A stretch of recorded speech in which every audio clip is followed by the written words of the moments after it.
Okay, hello everyone. Here I want to provide a tutorial on how to adjust volume without button on Samsung A35 5G device.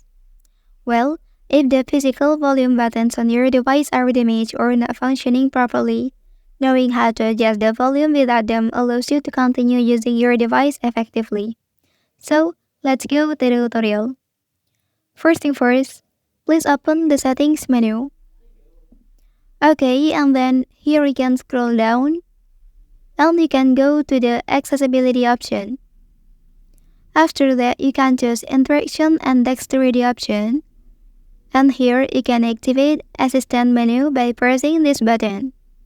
Click allow.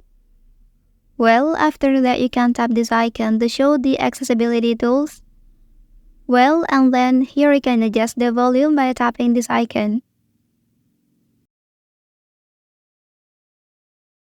Okay, that's the tutorial on how to adjust the volume without button on Samsung A35 5G device.